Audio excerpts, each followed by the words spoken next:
Mas eu quero fazer aqui uma breve apresentação da Verônica. Para começar, ela é esposa do pastor Ivanildo Coutinho, jubilado no Brasil. Ele ficou no Brasil. A Verônica Coutinho, eu posso atribuir que depois de Deus, eu estou aqui também por causa dela. Eu estou neste lugar por causa dela. Amém. Dou graças a Deus pela sua vida e pela vida de outros amigos que me cercaram, até me emocionam, porque foi por causa delas que eu conheci o Evangelho e conheci esse grande amor, que é o amor que Deus tem por nós. Obrigada, Verinha. Amém. Obrigada. Louvado seja Deus. Gratidão é uma coisa muito importante que devemos expressar. Devemos ter gratidão por quem faz alguma coisa por nós e principalmente quem nos apresentou a Deus. Fico feliz, fico emocionada em tê-la aqui, em tê-la na minha casa e em tê-la nessa igreja que eu amo. Amém. A Verinha, ela é pedagoga. Ela é irmã de 3 pastoras. Teve uma mãe espetacular, que foi aquela mãe que leva os filhos ao Senhor. Ela é terapeuta sistêmica, clínica, né, da família também, individual, trata também pessoas individualmente. Ela foi professora há muitos anos na Escola Adventista de Recife, de onde eu vim. Ela é doutora em psicologia e isso preparou a Verinha para ser líder em sua igreja, no Departamento de Lar e Família. E se Deus quiser, vai nos ajudar também a nós nessas questões de lar e família, as questões da recepção das famílias em nossa igreja. E ela é líder em sua igreja Lar e Família, na igreja Aldeota, não é, Verinha? É. Em Fortaleza. E, Verinha, tens aqui a palavra, tens aqui o microfone, vais falar para essa igreja o que Deus tem para nós essa manhã. Muito obrigada. Amém. Deixa eu dar um cheiro. Não precisa. Bom, tá ligado já? Ok. Então, meus amores, feliz sábado para vocês. Eu espero que realmente esse sábado esteja sendo feliz desde o pôr do sol. Porque o sábado é para ser feliz da hora que começa até a hora que termina, não é?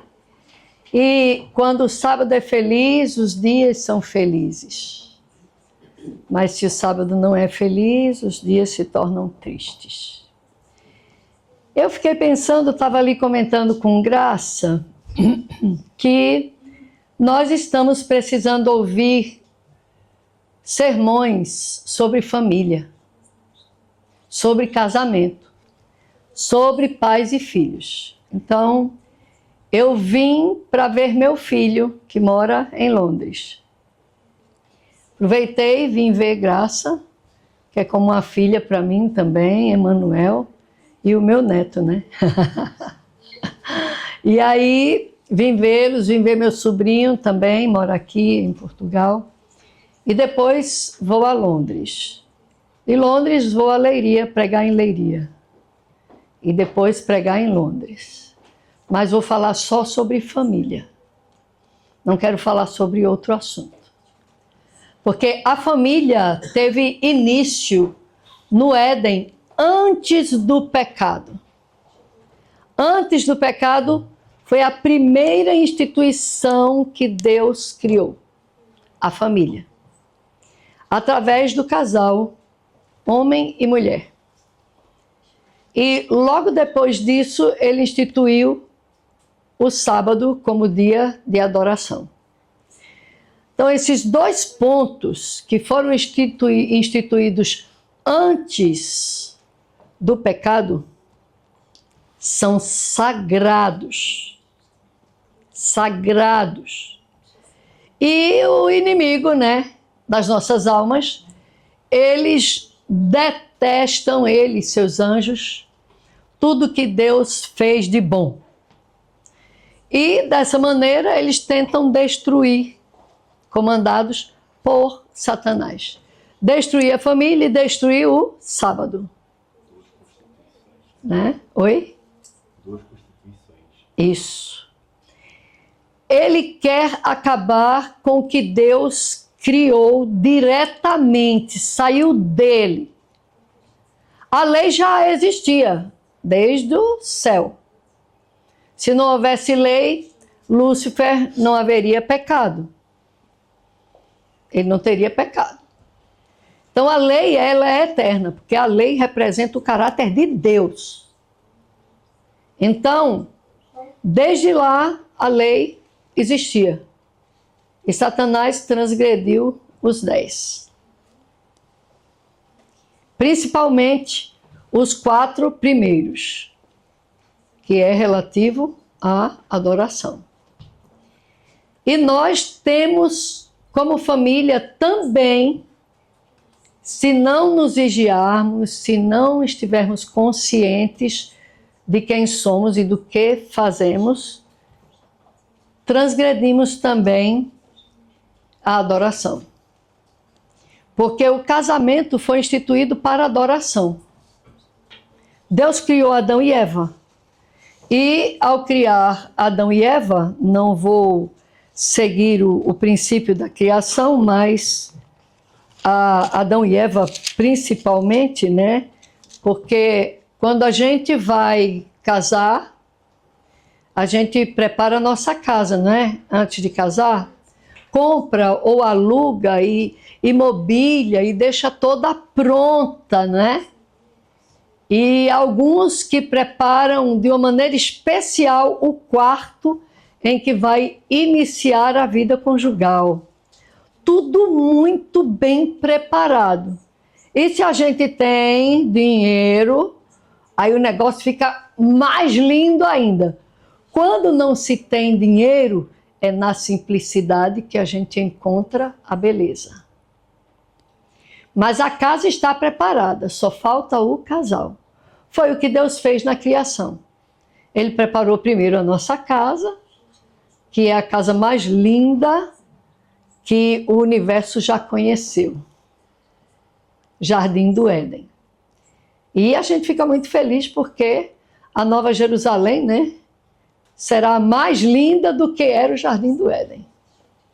Então, nesta casa ele colocou o casal. E este casal ele tinha uma função específica. Eles iriam se relacionar sexualmente, veria relação sexual no sábado, sim. Relação sexual é sagrada. O leito do casal deve ser sem... E mácula é o quê? Pecado. Então, se o leito não tem mácula, é santo. E Deus criou o leito do casal santo, sem mácula. O sexo é sagrado. E é através dele que se gera adoradores, cidadãos do reino eterno. Coisa linda, não é? Não ouviu amém? Amém. Gente, eu sou pernambucana da gema, eu gosto de amém. Eu gosto de poder na igreja. Porque esse é o lugar onde estamos, na casa de quem? Do nosso Senhor, do nosso Deus, o nosso Pai. E não tem lugar melhor para estarmos. Então a gente fica feliz. E deseja que o que Ele promete se cumpra. E isso é o amém. Então, o que é que acontece? Eu tenho uma palestra sobre sexualidade, que eu dei o título dessa palestra de A Fábrica de Adoradores. O casal é a fábrica dos adoradores, daqueles que habitarão o céu, ou não. Depende de quem eles adoram. Depende de como eles adoram. Como professora, dando aula de ensino religioso, um aluno uma vez disse assim: professora, veja só, tem muito crente que vive como descrente. Um aluno da 6ª série. Tem muita gente que diz que adora a Deus, mas adora ao diabo. O Senhor tenha misericórdia de nós. Então, Deus instituiu o sábado, o casamento, a relação sexual e ele deu parâmetros para tudo isso. Se o leito é sem mácula, o que é que ocorre? Eu tenho que saber o que é que macula o meu leito conjugal. E a Bíblia deixa claro isso. Isso está em Romanos 1. Vocês conhecem o texto, acredito. E o que é que ocorre? Aí o diabo atacou o sábado, atacou o casamento e agora ataca a sexualidade humana. Tudo sagrado. O sexo, ele foi implantado como relação sexual antes do pecado. É sagrado. E essas três coisas o inimigo entrou com toda a força para destruir, para aniquilar, para macular, para manchar. E para isso ele precisa de nós para fazer o trabalho dele. Então aqui nós vamos refletir de como encaramos e vivemos a nossa vida conjugal. Porque é na vida conjugal que a gente adora o Senhor no sábado. E é com o fruto da nossa adoração que os nossos filhos também adoram a Deus de maneira mais específica, mais especial no sábado. E disso depende toda a nossa história. Na relação conjugal, temos a relação entre marido e mulher, o que chamamos de conjugalidade, os cônjuges. E como é que eles lidam com as suas emoções?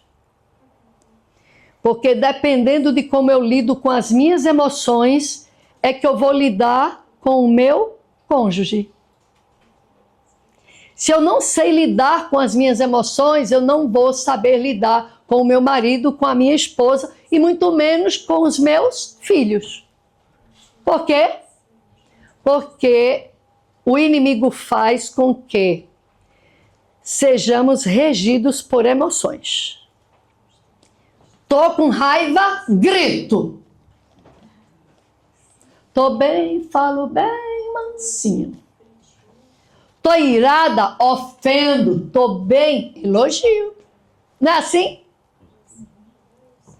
Gente, as nossas emoções nos levam a lugares terríveis. Ou a lugares maravilhosos.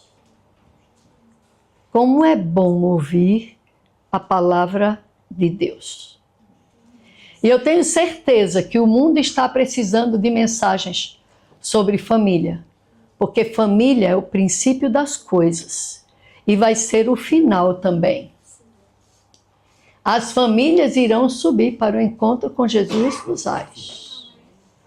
E para elas subir, é importante que elas guardem suas coroas. Que a mãe prepare os filhos para que suas coroas sejam mantidas. E a palavra de Deus diz assim: guarda o que tens para que ninguém tome o quê? Ora, eu vou receber uma coroa ou eu já tenho uma coroa? Eu já tenho. Guarda o que tens para que ninguém tome a tua coroa. Essa coroa já está guardada, esperando por mim e por você. E a minha, ninguém toma. Ninguém toma a minha coroa. Sabem por quê? Ninguém é capaz de tomar a nossa coroa. Sou eu que roubo a minha própria coroa. Com o meu ego, sabe? Com o meu ego, meu eu querendo ser, querendo fazer. Então esse ego é quem me impede de receber essa coroa. Mas a palavra de Deus também diz assim, olha: guardei a tua palavra no meu coração para não pecar contra ti. Então, a única maneira de guardar a nossa coroa é guardando a palavra de Deus no nosso coração para não pecarmos contra Ele. Porque se eu peco contra o meu próximo, eu peco contra Deus.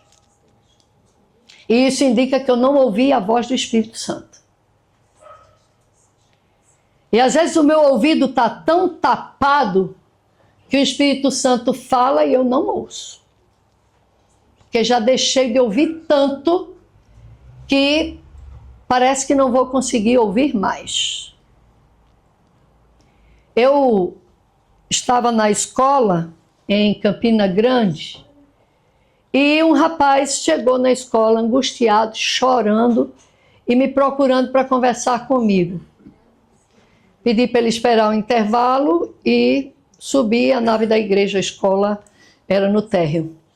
E lá conversamos. Ele achava que tinha cometido o pecado contra o Espírito Santo. E o choro dele era por causa desse pecado. Cometi o pecado contra o Espírito Santo. E que pecado era esse? Não posso falar. Mas posso dizer a vocês o seguinte, que o que eu disse para ele foi, pecou? Está chorando? É o Espírito Santo falando. Agora, se você pecasse, achasse bom e não se arrependesse, aí era um problema. Mas esse choro é a prova que o Espírito Santo está falando com você. Amém? Enquanto dói o seu coração por pecar, é porque o Espírito Santo lhe fala. Mas se você está meio congelado, que comete seus pecados sem nem sentir que pecou, cuidado. Se hoje ouvires a minha voz, não endureçais os vossos corações.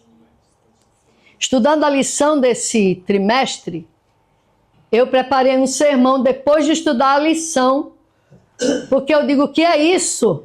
Faraó pedindo, orem por mim. Que é isso, cara, coração duro. E pedindo para que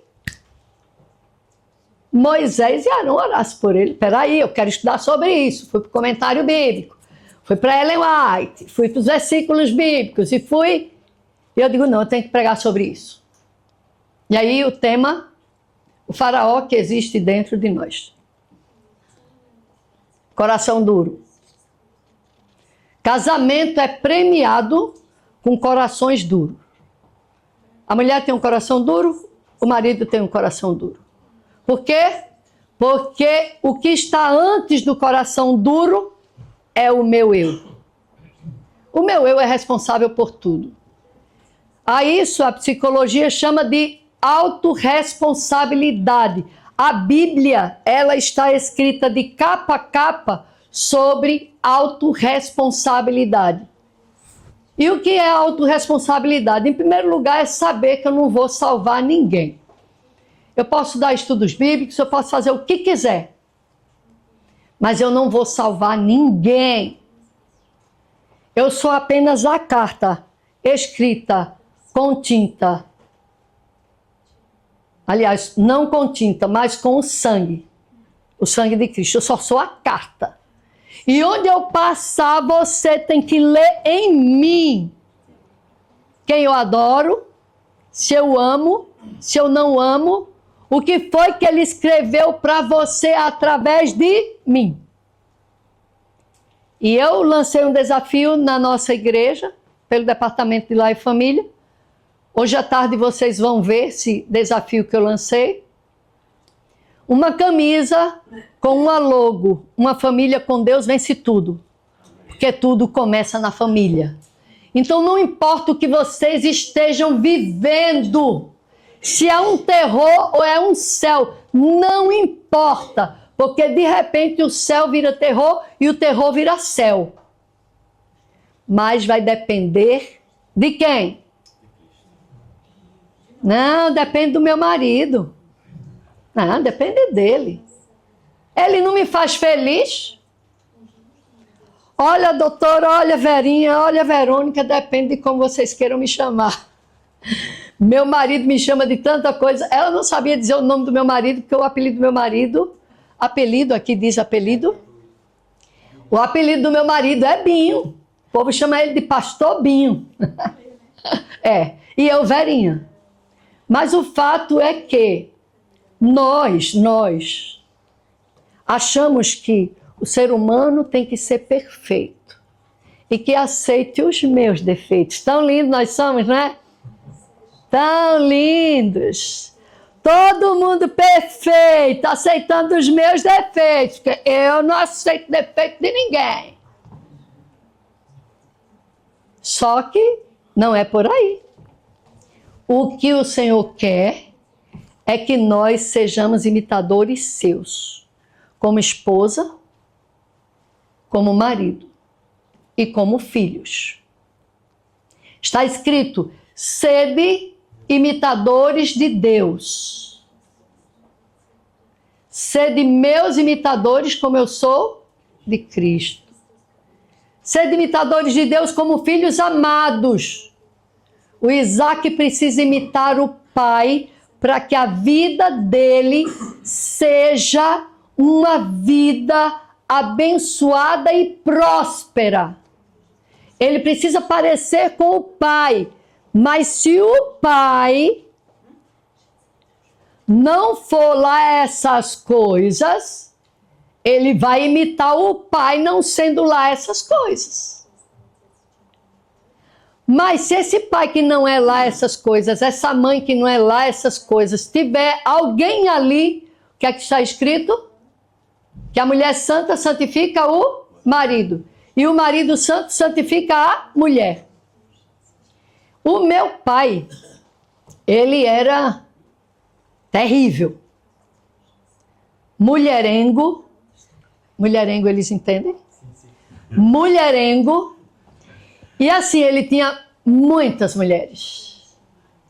Ele era ator, compositor, humorista, teatrólogo, cantor, famoso na década de 50 e 60. Então, ele era muito bonito, olhão azul. E aí as mulheres ficavam encantadas com ele.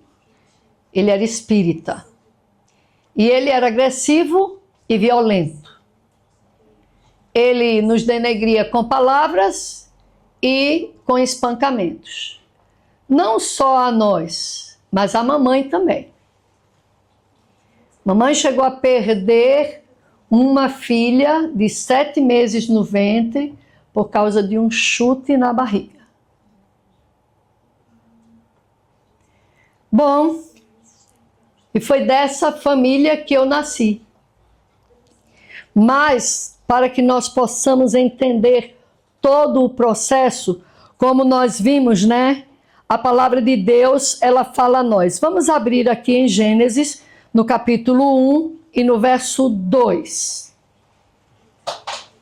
Aliás, no capítulo 2 e no verso 2. Bom, aqui nos diz assim: e havendo Deus terminado no dia 7º a sua obra que fizera, descansou nesse dia de toda a sua obra que tinha feito, e abençoou Deus o 7º dia e o santificou. Quando Deus terminou a criação, estava tudo pronto. Marido e mulher preparados para povoar a terra. Eu pergunto a vocês, ele poderia povoar a terra sozinho? Poderia ou não? Sim. Poderia. Eu, quando fico encucada com alguma coisa, eu vou pesquisar. E eu fui pesquisar como os anjos foram formados. Não existe. Como foi que Deus criou os anjos? Não existe. Aí eu comecei a pensar. E eu pensei da seguinte maneira: como o anjo não tem sexo, eles não podiam procriar. E eu sei que o diabo tem ódio disso. Que ele não pode gerar vida. E nós podemos. Então, o que é que acontece? Eu imaginei que ele deve ter criado os anjos como ele criou tudo na terra. Ele falou, com a sua palavra e tudo se fez. Foi assim que eu imaginei. Mas o ser humano, ele não criou assim, não. E a palavra aqui nos diz, não é? Que ele criou homem e mulher segundo a sua imagem. Todo mundo conhece Gênesis 1, 2, 3, que todo mundo começa a ler a Bíblia, depois para. Mas esse daqui a gente já sabe de qual é salteado, né? Então, Deus, ele fez isso de ter criado homem e mulher, mas ele não fez dois seres humanos. Vou criar agora o homem e a mulher. Então faça aqui o homem, aqui a mulher, pronto, casal. Foi assim? Não. Ele criou o homem. Depois fez uma anestesia com cirurgia, né, uma anestesia geral para fazer a cirurgia. Botou ele para dormir um sono profundo. Não é assim que a gente passa por cirurgia? E a Bíblia diz que foi uma cirurgia. Aonde, Verinha? Abriu o lado de Adão. Retirou a costela e depois o que é que o cirurgião faz depois que tira o que ele quer? Fecha, não está assim escrito? Cirurgia geral, certo? Com sono profundo. E dali, de dentro do homem, ele tirou a mulher. A mulher, ela é primária ou secundária? Se quiser, se não quiser, brigue com Deus. Foi ele que fez. Deus criou o homem para ser o cabeça da mulher. E aí ele criou a mulher. Tá tudo aqui, hein? Nesse primeiros capítulos de Gênesis. E ele criou a mulher para ser o quê? Ele mesmo diz. Uma adjuntora, ajudadora, que seja uma com o homem. E para se tornar uma em carne, ele trabalhou com a questão da sexualidade. E se eles não houvessem pecado, seriam um em harmonia, em pensamentos, em ideais, em planos, em propósitos, em projetos. Mas veio o pecado. E assim, quando Eva se distanciou de Adão, eu não sou feminista, viu? Nem sou machista.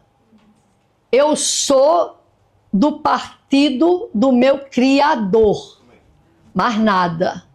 É Ele, e só Ele importa, e o que está na palavra dele, que representa Ele falando a nós. Então, o que aconteceu? Eva se afastou. Eva não tinha intenção de pecar quando ela se afastou de Adão. Ela está no Éden.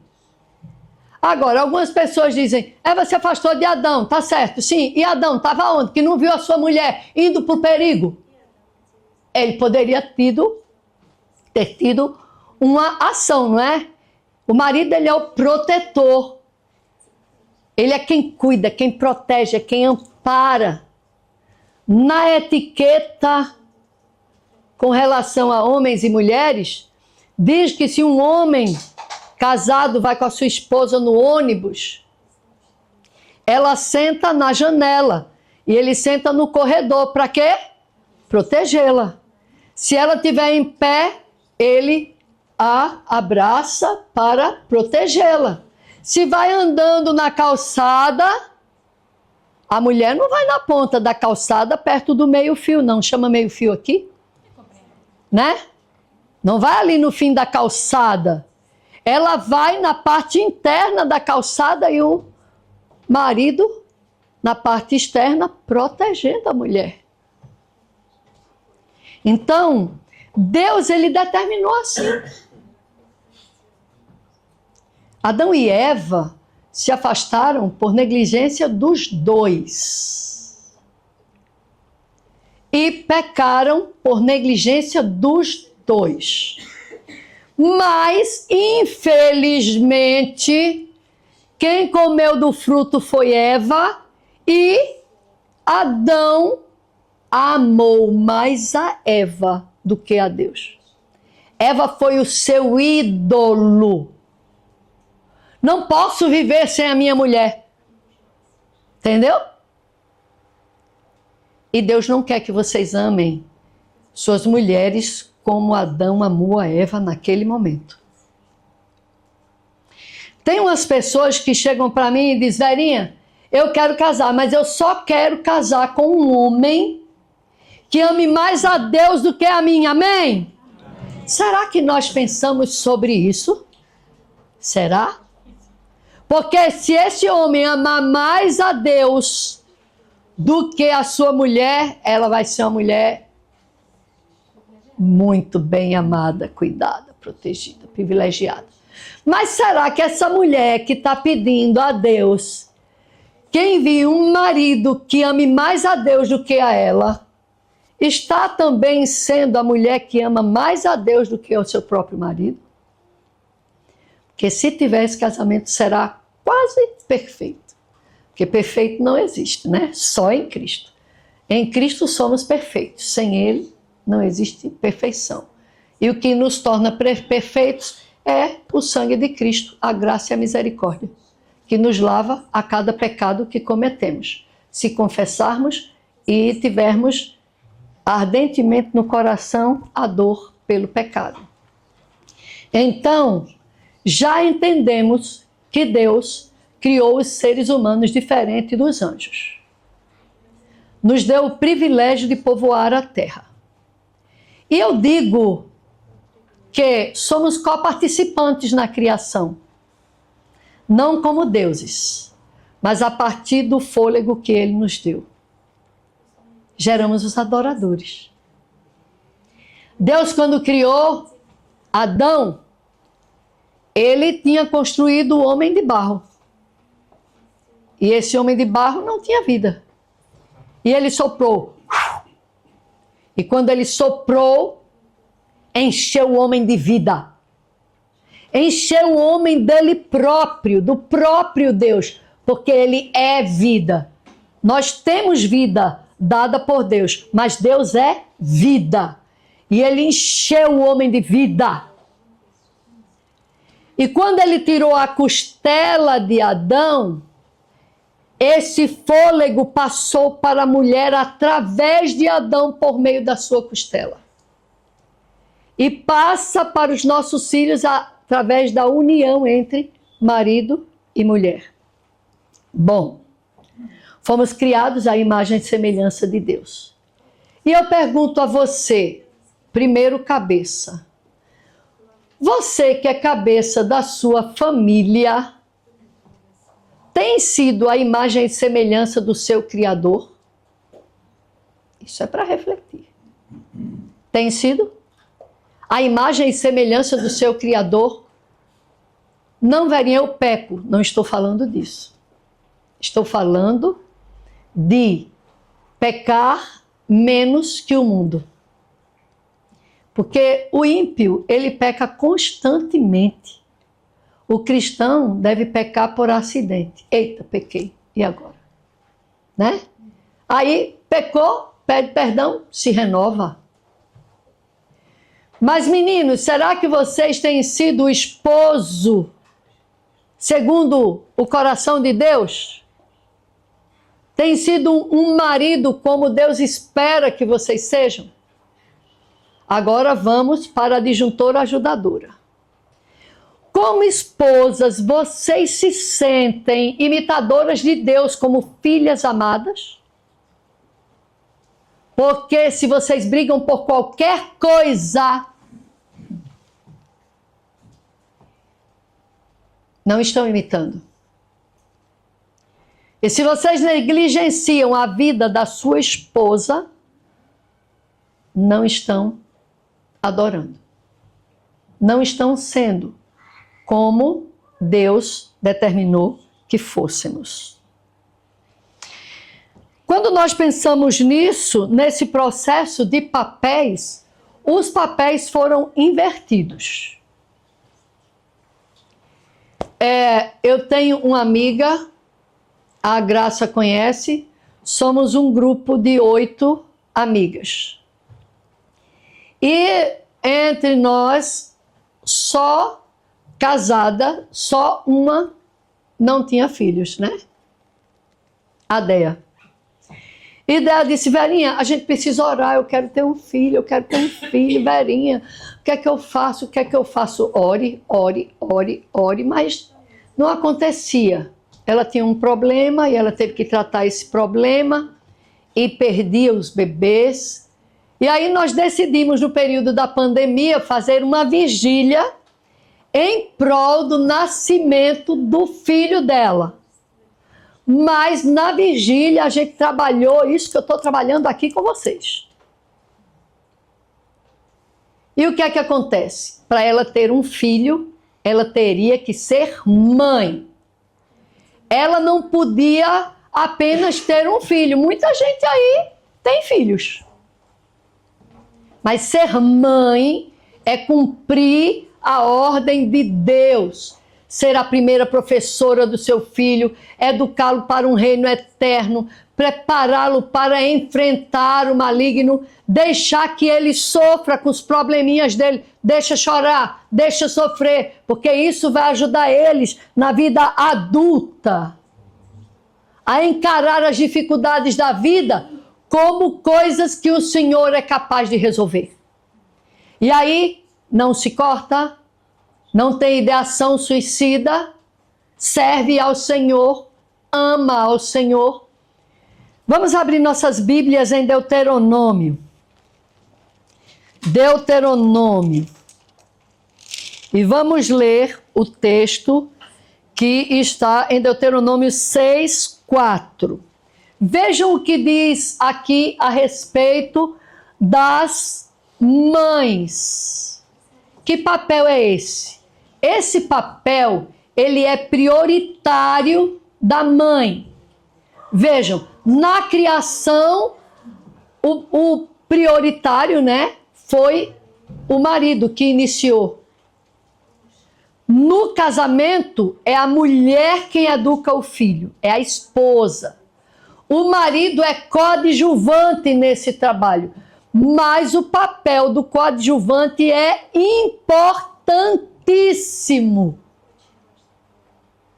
O papel da mulher, ela é maior, porque no Espírito de Profecia, Ellen White diz, no livro Orientação da Criança, no livro Lar Adventista, que o papel da esposa e mãe é mais importante do que o dos magistrados. Os juízes, eles são os donos da justiça aqui nesse mundo, não é? O que eles determinarem, acabou. Mas o trabalho da esposa e mãe é maior do que o dos magistrados. Homens, me perdoem, não tenho culpa disso. Ellen White escreveu, sabe o que foi que ela escreveu? Que o nome das mães que educam seus filhos para o céu, que os prepara dessa maneira que vamos ler aqui, terá o seu nome escrito no livro da fama imortal. Esse amém foi fraco. Não vi nem o amém das mulheres. Eu vou repetir. As mulheres que educam seus filhos para o céu terão seus nomes escritos no livro da fama imortal. Amém. Amém. Louvado seja o nome do Senhor. Aí uma vez uma pessoa me perguntou, mas Verinha, que livro imortal é esse? Aí fui pesquisar. Não encontrei. Mas eu deduzi. Se o livro da vida é o livro mais importante da história do universo, pode ser que lá no livro da vida tenha uma seção de fama imortal. Não sei. Mas eu sei que as mulheres terão o seu nome escrito no livro da fama imortal. Mas somente aquelas que foram e fizeram desta maneira. Vamos ler agora? A partir do verso 4, diz assim: Ouve, Israel, o Senhor nosso Deus é o único Senhor. Amarás, pois, o Senhor teu Deus de todo o coração, com toda a tua alma e com toda a tua força. E essas palavras que hoje te ordeno estarão aonde? em seu coração. Não, não é aqui não. Esse coração que a Bíblia fala, não é esse coração que pulsa não, porque esse coração que pulsa não pensa. Coração na Bíblia é mente. Nós somos isso aqui, ó. Sem isso aqui, ninguém vive. Todo o nosso corpo depende disso aqui. Cérebro. A mente é a parte abstrata do cérebro. O cérebro, ele é concreto, ele tem massa encefálica. Se vê as conexões, se vê os caminhos, se analisa os neurotransmissores, os hormônios que são esses neurotransmissores. Mas a mente não se vê. Só Deus conhece a nossa mente. Eu trabalho com uma palestra que são as janelas de Johari. 2 psicólogos americanos que desenvolveram essas 4 janelas. E uma delas é a janela desconhecida. E essa janela desconhecida só Deus conhece, que é a nossa mente. Então aqui diz, ó, te ordeno, né, que estarão no teu coração. É para guardar aqui, ó. Aqui tem que conhecer esta palavra e amar esse Deus. E tu as encucarás. Encucarás. E o que é encucar? É colocar na cabeça do seu filho. A gente não consegue, não. Mas é pelo poder do Espírito Santo que habita em nós. Amém? Amém. Com ele a gente pode todas as coisas. Está escrito: podemos todas as coisas naquele que... E quem é esse que nos fortalece? É Cristo Jesus. É o nosso Deus. É o Espírito Santo. Somos fortalecidos por ele. E temos que ter a unção do Espírito Santo. Precisamos nos ajoelhar. Nos ajoelhar. Depois de ler esse texto, vamos ler o texto que diz como a gente vence tudo. Então vamos lá. E continua dizendo assim: e essas palavras que hoje te ordeno, as encucarás no seu coração, coração dos teus filhos. Tu as encucarás e delas falarás. O quê? Assentado na tua casa, andando pelo caminho, ao deitar-te, ao levantar-te, também atarás como sinal na testa e sinal na mão, que é entre os seus olhos, é na mente, e na sua mão, que é o exemplo. Não é? E aí, diz aqui, e as escreverás nos umbrais da tua casa e nas tuas portas.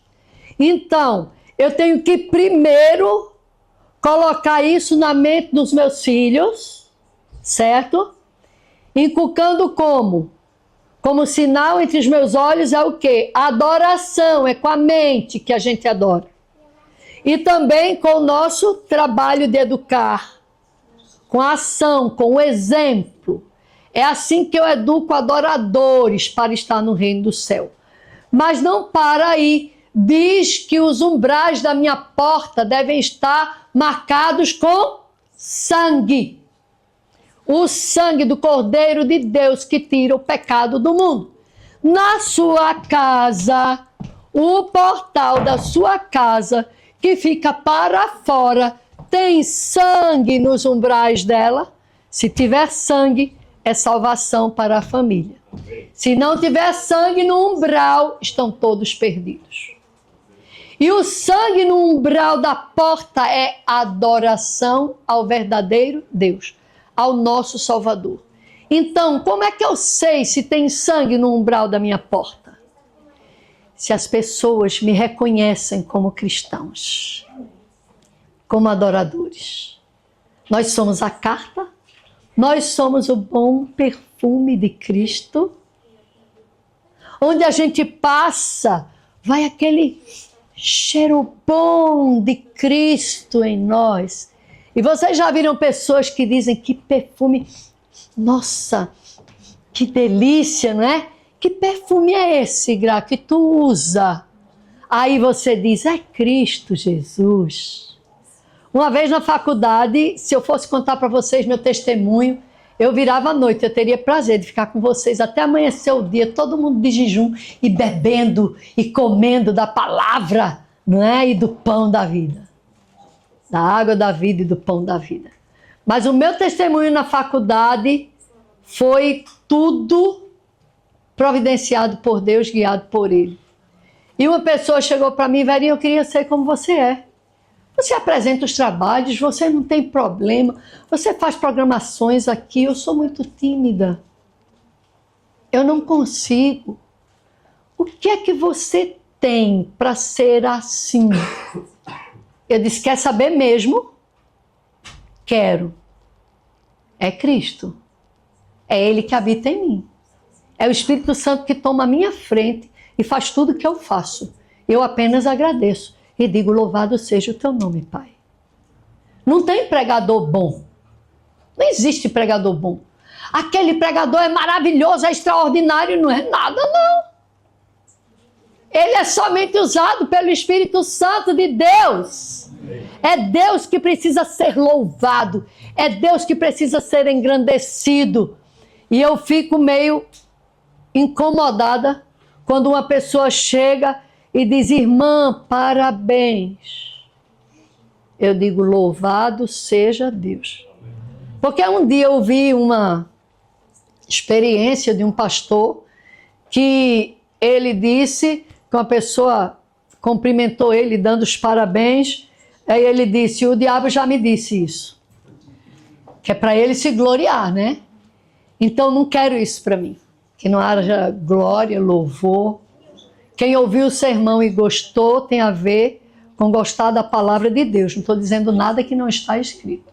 Não tem a ver com gostar de mim. Me amem. Eu preciso do amor de vocês. Porque eu amo vocês. Preciso de vocês para ser feliz. Vocês são a parte visível de Deus. E eu creio mais em Deus porque vocês existem. Porque são a cara dele. Eu tenho que amá-lo demais, não é? Me amem. É amando uns aos outros que a gente consegue ser a pessoa que a gente deve ser. Há casais que vivem dormindo na mesma cama. Eu vi o nome de um filme que era Dormindo com o Inimigo. Eu não vou perguntar aqui quem dorme com o inimigo, não quero constranger ninguém. Mas tem gente que dorme com o seu marido, com a sua mulher, dormindo com o inimigo, é ou não é? Que a guerra é grande e cada um querendo vencer. Mas lembre-se, o que tem que estar encucado na minha mente é adoração. É permitir que o Espírito Santo de Deus me guie. Senhor, essa mulher rixosa. Eu não aguento, a mulher não para de reclamar, não para de falar. Eu não suporto. Ela é sanguínea, feita a irmã Verinha. Mas eu sou fleumático igual o pastor Binho. Como é que o pastor Binho aguenta a irmã Verinha? Como é que a irmã Verinha aguenta o pastor Binho? Olha, não, porque ele sabe que ele é assim, e eu sei que eu sou também. Mas aí o que acontece? Meu marido vive rindo. Ele é chamado de pastor Sorriso. Aí o pastor veio para mim, Verinha, quero te apresentar uma pessoa. Aí chamou Binho. A gente já era casado. Ele disse, esse aqui é o pastor Ivanildo, conhecido como pastor Binho. Eu quero te apresentar porque esse homem aqui foi ele que ensinou Moisés a ser o homem mais manso da terra. Moisés aprendeu com ele. Aí eu disse para ele, mora com ele. Às vezes eu brinco, é tão bonzinho dormindo. Não é? Toda mulher é maravilhosa dormindo. Faz mal a ninguém, marido também. Não é? Aí meu marido diz que eu fui propaganda enganosa. Eu fui propaganda. Quem aqui não é propaganda enganosa? Pega suas malas para namorar, as malas tudo fechadinha. Você não abre de jeito nenhum, porque ninguém pode ver o que tem na mala, senão desiste. Aí começa o namoro, você abre um pedacinho do zíper. Mostra um pouquinho, mas você mostra o que é bom. Aí vai namorando, você vai abrindo o zíper, mas muito pouco. Na lua de mel, a mala está intacta. Só foi aberto uma parte do zíper. Depois da lua de mel, ela abre a mala toda, escancara e tira tudo que tem dentro. Aí o marido disse, eu não sei quem é esta mulher. Não foi a mulher que eu escolhi para minha vida. E a mesma coisa ele faz. Aí ela diz, eu não sei quem é esse homem. Verinha, quando eu namorei com ele, ele não era assim. Por isso que a palavra de Deus diz, exorto-vos que voltes ao primeiro amor. Exorto-vos que voltes ao primeiro amor. E nós precisamos voltar ao primeiro amor. Sabem por quê? Porque se não estamos no primeiro amor para com Deus, jamais estaremos no primeiro amor para com a nossa família, com a nossa esposa. E para aquelas pessoas que dizem assim, o meu marido não me faz feliz. Minha esposa não me faz feliz. Que egoísta, hein? Que egoísta. A pergunta não deve ser, você me faz feliz? Não. Você deve chegar para o seu marido, para a sua esposa e perguntar, o que é que eu preciso melhorar? O que é que te incomoda que eu faço, que eu posso aprimorar em mim? Lembrem-se, salvação é individual. Então não queira salvar o seu marido ensinando a ele a ser crente. Não queira salvar a sua mulher ensinando a ela a ser crente. Seja crente. A mulher santa santifica o marido, o marido santo santifica a mulher. E se você for, é diferente. É diferente. Isso faz a grande diferença. Mas eu não posso levar meu marido nem meus filhos para o céu. Isso é papel de Cristo, que está intercedendo por nós no céu. Não é o meu papel. O meu papel é dar o meu exemplo e ensinar aos meus filhos com palavras, com Bíblia na mão, com exemplo, com sangue no umbral da porta e adorando ao Deus verdadeiro da maneira correta. Eu posso ensinar o meu filho como ir, mas o livre-arbítrio faz eles decidirem se eles querem ir ou não. Eu tenho 2 filhos fora da igreja, o Eric e a Ilana. Peço a vocês que orem pelos meus filhos. Eu creio que eles estarão comigo no céu, porque eu vivia angustiada e o Espírito Santo falou comigo, olha, vê as parábolas dos achados e perdidos. O que é que tem lá nos achados e perdidos? As parábolas. As moedas foram encontradas? Foram encontradas? Foram, não é? Não estavam perdidas? Elas estavam perdidas aonde? Fora de casa ou dentro de casa? Tem gente perdido dentro de casa. Na casa dos crentes tem gente perdido. Mas ela foi achada. E a outra parábola? A ovelha perdida. A ovelha estava dentro do aprisco ou fora do aprisco? Fora do aprisco. Mas a ovelha sabia que estava perdida? Não, mas ela sabia que não conseguia sair de onde ela estava. E ela gritava para que alguém... gritava não, né? Berrava. Para que o pastor pudesse encontrá-la. Porque ela não podia sair daquela condição sozinha. O filho pródigo. Ele estava dentro de casa ou fora de casa? Ele estava dentro de casa, resolveu sair. E quando ele saiu, o Espírito Santo mostrou a ele que ali não era o caminho. Ele viu tudo que o mundo ofereceu, mas ele voltou na esperança que o pai o aceitasse. Botasse ele para dormir até num chiqueiro. Mas ele queria a casa do pai. Mas o pai não tem chiqueiros. Não haverá mansão maior e menor. Deus não faz acepção de pessoas.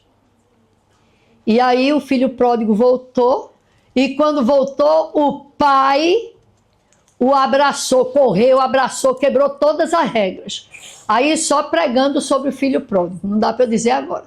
Mas uma coisa é certa, ele recebeu o anel do pai, ele recebeu roupas novas.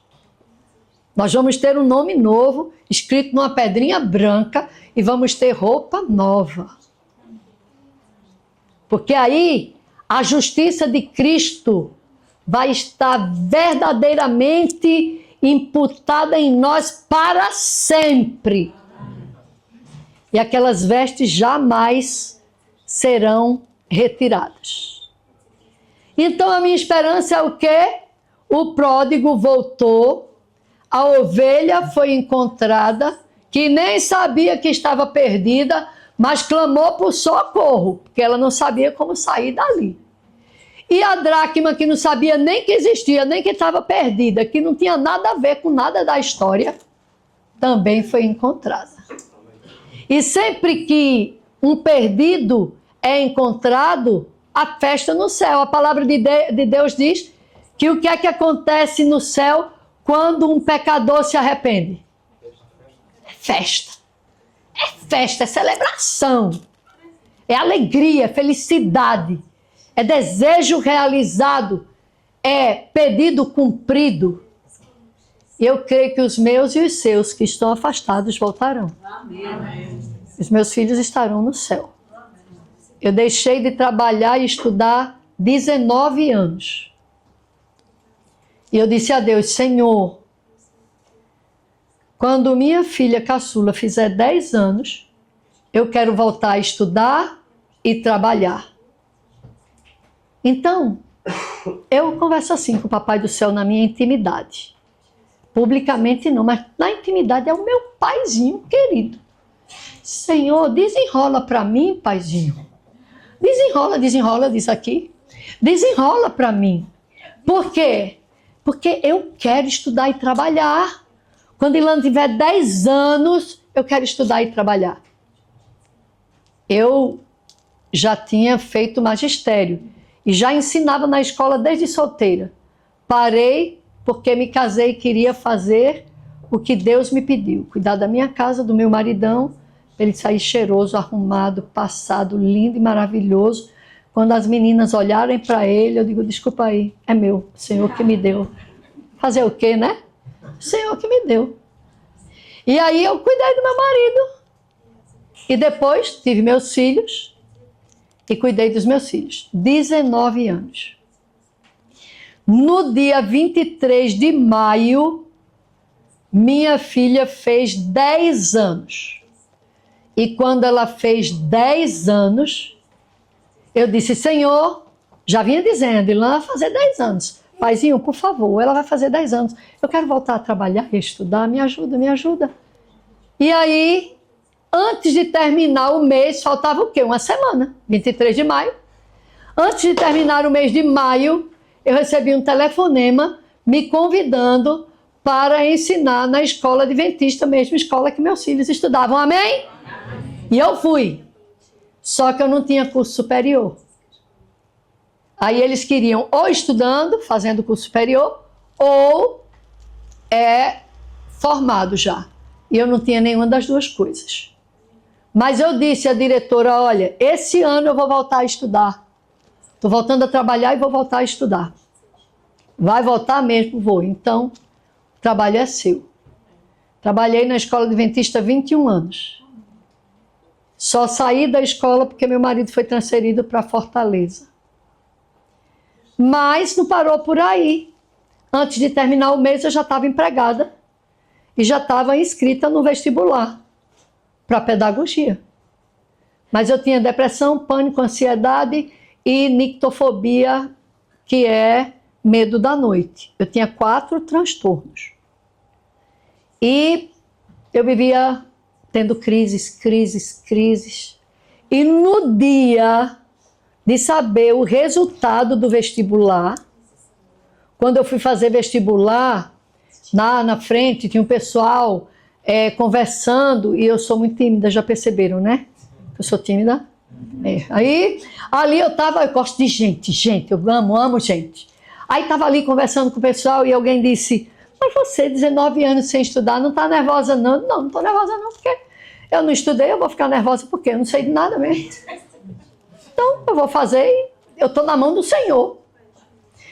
Mas eu tinha orado no sábado, antes de dormir, Senhor, eu não estudei nada, 19 anos sem estudar, decidi fazer o vestibular e tudo mais. Senhor, não sei de nada, mas se tu quiser me bota lá dentro, eu vou te honrar. Aí eu fiz a prova. E quando eu fiz a prova, eu tive a ilusão de que eu fiz provas boas. Eu digo, Senhor, isso é loucura, eu não posso dizer a ninguém. O povo pergunta, e aí, como é que foi a prova? O que é que eu vou dizer, pai? Porque para mim foi boa, mas como foi boa se eu não estudei 19 anos? Mas está escrito na palavra do Senhor que o Espírito Santo nos fará lembrar todas as coisas. Amém? E aí ele me fez lembrar. E até a prova de inglês eu fiz boa. Como? Eu digo que ele me deu dom de línguas, porque eu não falo inglês. Mas aí chegou o dia de saber o resultado. E o marido, vamos saber o resultado do vestibular, vamos. Eu, não vou. Toda encolhida no canto do sofá, com a crise terrível de pânico, de medo de ir para a faculdade. Aí o meu marido ligou para a irmã dele, nessa época não tínhamos computador, era 3 filhos para dar de comer, então não tínhamos computador. Então ele ligou para a irmã dele, que tinha um computador, e ela ligou, foi lá, viu o resultado e ligou de volta para mim, e ele disse, atende que é Neide, eu atendi. E quando eu atendi, alô, ela, Verinha, você passou! Hã? Eu não acreditei. Como eu passei? Impossível. Você passou. Aí meu marido, ele é muito brincalhão. Aí ele disse, é porque devia ter 50 candidatos e não tinha ninguém para entrar no 50º, aí foi tu. Aí a gente riu, eu na minha crise, mas ainda ri. Meus meninos riram. E aí minha cunhada disse, diga a esse nego, que é o irmão dela, meu marido é moreno, diga a esse nego aí que você passou em 9º lugar no seu curso, amém? Amém. Foi eu que passei? Não foi eu que passei, eu disse ontem a Emanuel que minha carreira acadêmica e profissional não tem nada a ver comigo. O Senhor me conduz e me bota onde Ele quer. E eu passei. E foi assim que eu passei em tudo que eu fiz. E hoje eu trabalho e... Como era que você fazia com seus filhos? Minha filha tinha 10 anos, o do meio 13 e o mais velho 15. Eles estudavam na escola adventista, eu ensinava na escola adventista. Quando eu ia para a faculdade à noite, meu marido estava em casa à noite. Quando ia pregar, levava tudinho, estava tudo certo. Não faltou quem acompanhasse eles. E aí as pessoas dizem, valeu o sacrifício, ficar sem estudar, sem trabalhar para criar menino. E tá os 2 fora da igreja, valeu, eles sabem o caminho de volta, amém? Eles sabem o caminho de volta. E tem mais. Valeu a pena, porque eu, como responsável por mim mesma, fiz a minha parte. E eu digo a essas pessoas, olha, a Bíblia, valer a Bíblia, tem lá tanto filhos maus de reis bons, quanto filhos bons de reis maus. E Deus é o nosso Pai, e Lúcifer se rebelou contra ele. E ele criou Adão e Eva, e eles se rebelaram contra ele. Eu não sou maior do que Deus para querer achar que um sacrifíciozinho fosse salvar os meus filhos. Não. Eu ensinei o caminho. E eles decidem, porque eles têm livre arbítrio. Esse é o papel da mulher. É estar sujeita ao seu marido lá. Vamos voltar em Gênesis, né? Qual foi a disciplina dada para Eva? Quem se lembra? Estarás sujeita ao teu marido e ele o quê? Hã? Te governará. Estarás sujeito ao teu marido e ele te governará. Por que foi que Deus deu essa ordem? Porque era a ordem dada no Éden. Era a mesma ordem. Ele não foi criado primeiro? Ele não é o cabeça da família. Então, a primeira coisa que ela disse, olha, você não obedeceu, mas agora você obedece. Esteja sujeito ao seu marido e ele vai te governar. Agora, tem coisa melhor do que ser governada por um homem que é semelhante a Deus. Aí, o Senhor dá um castigo para o homem, uma disciplina para o homem. Qual foi que ele deu? Hã? Com o suor do teu rosto ganharás o quê? O pão. Não, mas ele disse, o teu pão é para eu trabalhar para me sustentar. Que história é essa? Porque eu sou um com a minha mulher. Ela é uma comigo. Se eu sustento a mim, estou sustentando a ela, porque é a carne da minha carne, osso do meu osso.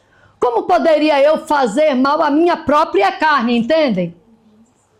É com o suor do rosto que ele sustenta a sua família. E a mulher cuida da família. Talvez a gente veja tantos homens desempregados que não podem manter a família e a mulher assume esse papel, que eu digo, não assuma esse papel, não é seu, não foi dado a você manter a casa. A mulher virtuosa, ela fazia por prazer, mas ela já tinha educado os filhos. Porque a Bíblia diz que os filhos te louvam, não é assim? Porque ela quebrava um galho em casa, educando os filhos. Eu também precisava quebrar o galho. Eu vendi pão, pizza, glúten, iogurte natural, creme de alho natural. Vendi camiseta com mensagens bíblicas e aprendi a costurar. E costurei para fora.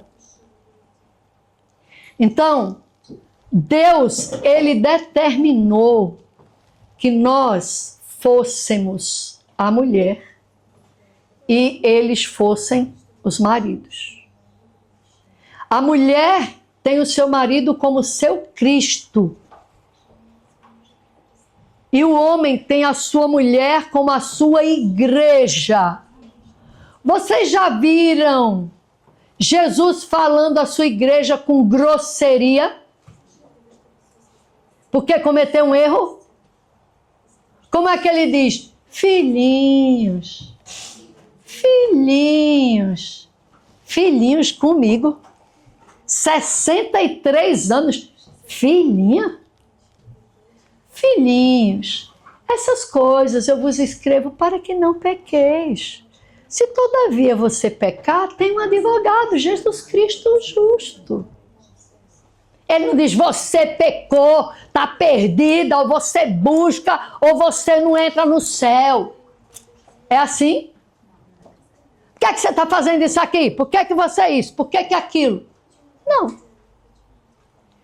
E vocês já viram alguma mulher falando com o seu Deus de forma grosseira? Eu sei que a gente reclama com Deus, mas não de fala grosseira. Porque as pessoas dizem, olha, não pergunte a Deus por quê, pergunte a Deus para quê. Aí eu digo, eu pergunto a Deus o que eu preciso. Se é por quê, é por quê. Se é para quê, é para quê. Se é como, é como. Ele não é meu pai, não é ele que eu tenho que perguntar. Eu acho mais complicado perguntar para quê. Porque ele vai ter que me dar satisfação do que ele está fazendo. Acho muito mais simples, Senhor, por que está acontecendo isso comigo? Filha, é porque eu estou lhe lapidando. Você não está vendo, mas você está no fogo e eu estou tão perto do fogo, cuidando de você, lhe lapidando, lhe purificando, que quando você está pronta, eu vejo meu rosto refletido no ouro, purificado, amém? É assim. A gente passa por provas, por dificuldades, por lutas, muitas lutas. Mas o Senhor está ali para nos restaurar, para nos fortalecer, para nos edificar, para nos tornarmos cada vez mais próximos dele. Porque a palavra dele diz assim: sede santos. Sede santos. Vós sois santos. Mas nenhuma mulher é indelicada com Deus. Minha mãe morreu no dia 14 de fevereiro, no último ano da pandemia. E era o dia do meu aniversário de casamento. Estava com ela no hospital, que ela morava em Recife. Ela faleceu. E aí, no dia 17 de março, nós perdemos o nosso sobrinho, Esdras, do Vocal Livre. Quem aqui conhece o Vocal Livre? Levanta a mão. Pronto, o Vocal Livre é um grupo vocal do Brasil, na região ali de Engenheiro Coelho, no colégio que é o NASP. E meu sobrinho tinha 23 anos, recém-casado, morreu em 24 horas. Entrou no hospital de madrugada, na outra madrugada ele morreu de Covid. Perdemos 2 entes queridos. E eu lamentei pelo sofrimento do meu irmão e da minha cunhada, do meu sobrinho, irmão dele. Mas também quase perdemos Semei e quase perdemos Gabriel. O inimigo queria matar a família toda. E quase perdemos Roberta, minha cunhada. Quase. E foram 3 milagres. 3 milagres. Mas perdemos Esdras e perdemos mamãe. Mas eu louvo a Deus, porque mamãe se foi. Ela descansou. E ela está melhor do que eu. Eu ainda estou lutando contra a minha natureza, que tem que ser espiritual. O carnal, bem pouquinho, não tem como tirar. Só quando formos revestidos de incorruptibilidade na volta de Jesus. Até lá, a carnal vai estar lutando contra a espiritual. E não é uma luta minha contra alguém. É contra principados e potestades do mal. Quando você discute, briga, faz confusão com o seu marido, com a sua mulher, não é com ela que você está brigando, não é com ele que você está brigando. É com o diabo e sua hoste. É o Espírito Santo e o diabo assim, ó, guerreando para ver quem controla a sua mente. E a quem você dá lugar nessa guerra. É uma guerra cósmica. É sobre quem eu dou lugar no meu livre-arbítrio. Bom, Deus nos deu essa grande bênção de sermos família. E dentro desta bênção, ele nos diz em Efésios 5, nos versos 22 em diante, diz assim: as mulheres sejam submissas aos próprios maridos como ao... Como é que eu devo me submeter ao meu marido? Minha mãe se converteu de uma maneira extraordinária. Ela pediu uma Bíblia ao algoz dela e ele deu de presente. Não foi ele que deu. Foi o Espírito Santo. Compre a Bíblia, compre a Bíblia, compre a Bíblia. E ele... compre a Bíblia. Porque ele não iria comprar uma Bíblia, ele odiava negócio de crente. E ele deu uma Bíblia à mamãe, mamãe leu essa Bíblia, descobriu a igreja adventista dentro da Bíblia e começou a procurar essa igreja. E um dia eu encontrei uma amiga minha, coleguinha de 10 anos, como eu tinha, 10 para 11, E eu já tinha dito para ela de tudo que mamãe descobria na Bíblia, porque ela passava para a gente.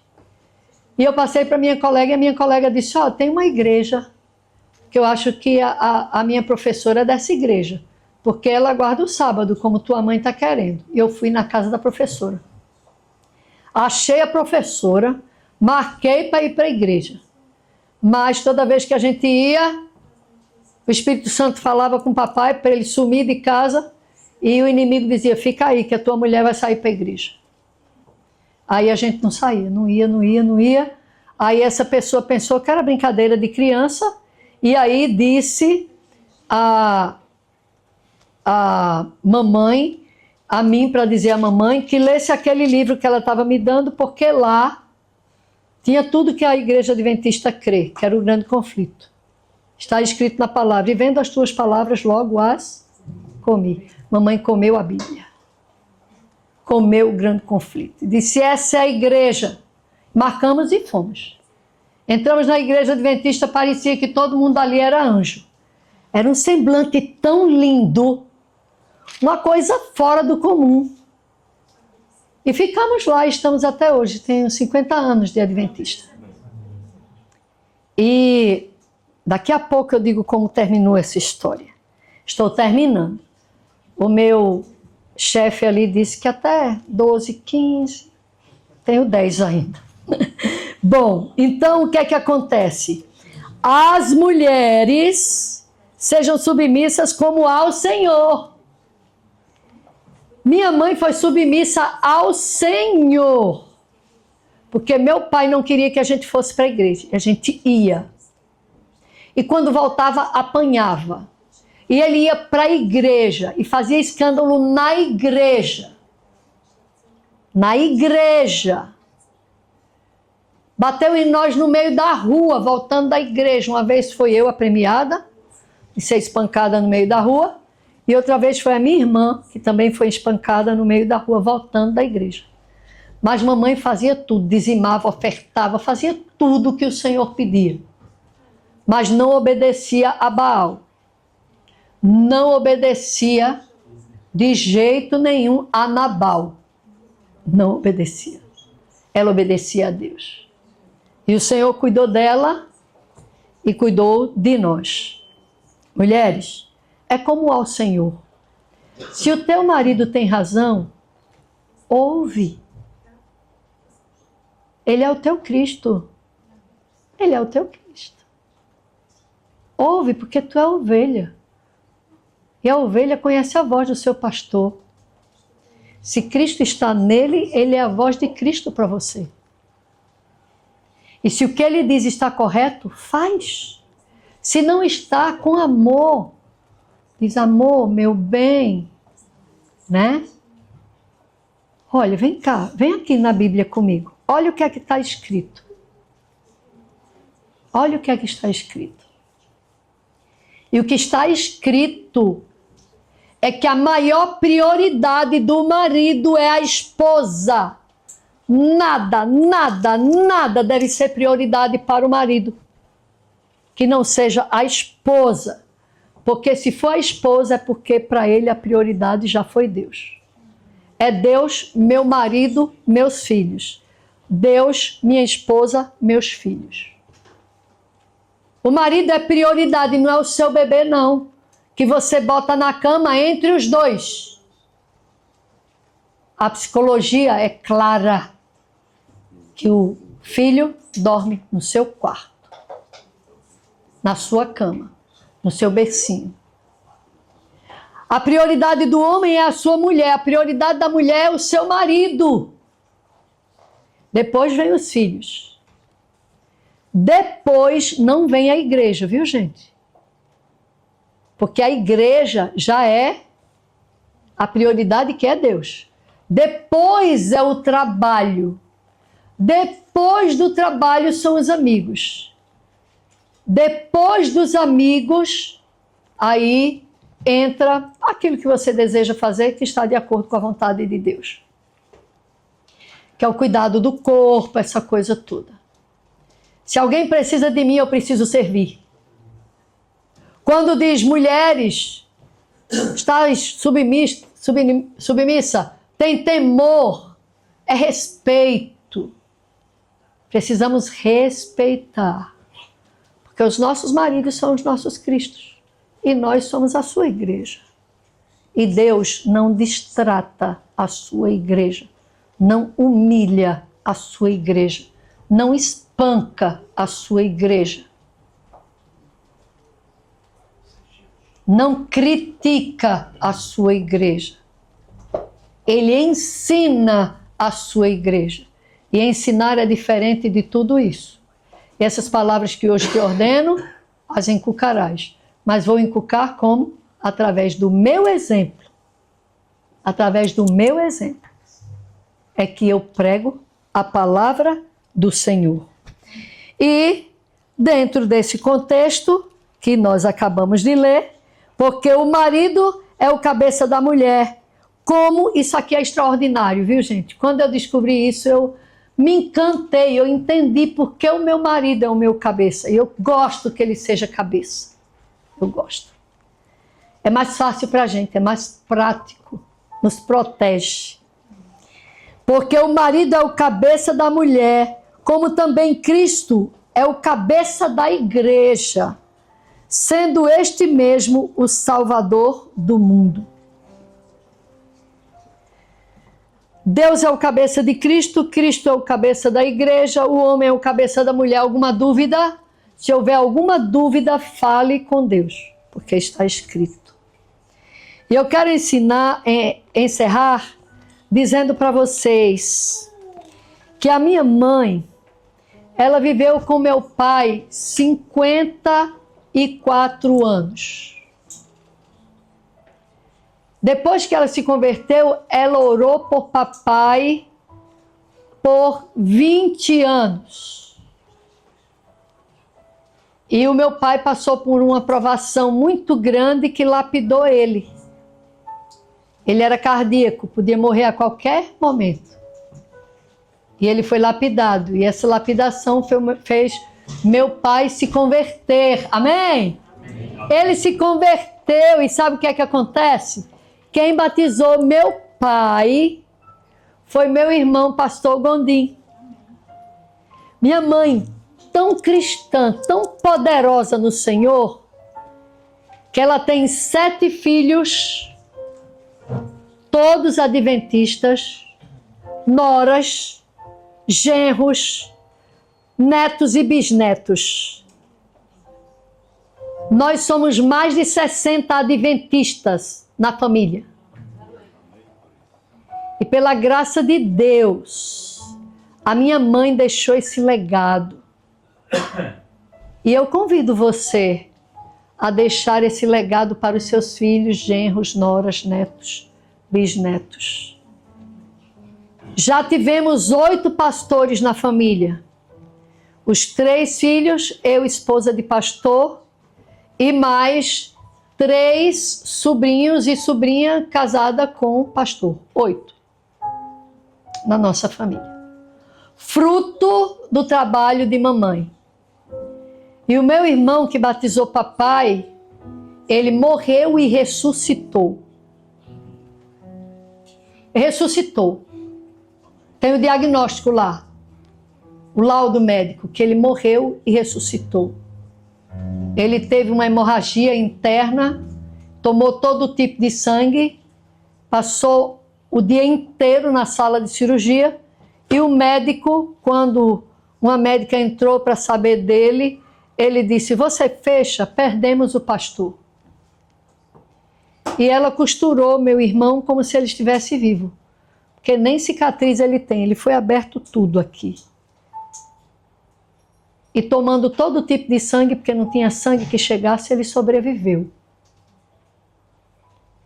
Ele morreu, já estava na sala para empacotar o defunto. E ali naquela sala onde ele estava, uma enfermeira foi passando e viu ele falando. E aí correu, chamou os médicos e meu irmão voltou à vida. Para quem nunca viu uma ressurreição, eu já vi. E vocês agora sabem que nos dias de hoje é possível ressuscitar. por causa da oração de uma família que crê e porque Deus tinha ainda propósitos para ele. Ele ainda não estava genuinamente convertido, apesar de ser um pastor. E o Senhor o trouxe de volta. E ele voltou mais inteligente do que ele era. É escritor, é mestre, professor da faculdade de teologia. Só que a prótese só durava 10 anos. E meu irmão não ligava para isso. E ele estava fazendo exames de rotina e descobriu que a prótese estava obstruída. Não passava sangue por essa prótese mais. Como era que ele estava vivo? Deus queria ele vivo ainda, eu não sei por quê. Porque ele não salvou Esdras. Ele não salvou mamãe deste mundo, ele salvou para o céu. Mas ele criou uma ponte. Daqui do início da prótese até após a prótese. E o meu irmão está vivo, amém? Amém. O meu irmão está vivo. E conta a sua história. Minha mãe, com uma vida de dor e sacrifício, sendo lapidada, ela guardou a sua coroa. Não quer você, marido, guardar a sua coroa? Não quer você, esposa, guardar a sua coroa? Siga este livro e somente este livro, porque o Espírito de Profecia fala do que está aqui. Abre o leque para que a gente possa entender. Querem estar no céu com seu marido e seus filhos. Amém. Respeite o seu marido. Maridos, amem suas mulheres, como Cristo amou a igreja e a si mesmo se entregou por ela, e dela cuida e a sustenta para mantê-la irrepreensível e sem mácula. Que Deus nos abençoe. É uma alegria estar aqui com vocês. Vamos orar? Pai de amor, querido, santo e eterno, eu te louvo, eu te agradeço por esse cuidado especial com o teu povo. Antes de mim, sem que tivéssemos combinado, naqueles 5 minutos para começar a desenvolver a escola sabatina, foi sobre família que se falou. E tu sabes que eu disse a Graça, olha, ela está falando tudo que eu vou falar. Está tudo casadinho. O Senhor preparou esse dia para isso. Ensina os maridos a respeitarem suas mulheres, honrarem, amarem, serem carinhosos, cuidadosos e que elas sejam a prioridade da família. Ensina as mulheres a respeitarem seus maridos, como respeitam a ti, a cuidarem deles, dos seus filhos, terem uma casa preparada para a habitação do Espírito Santo. E que elas, ó Senhor, tenham seus nomes escritos no livro da fama imortal.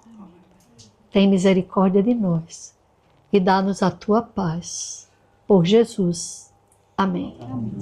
Louvado seja Deus.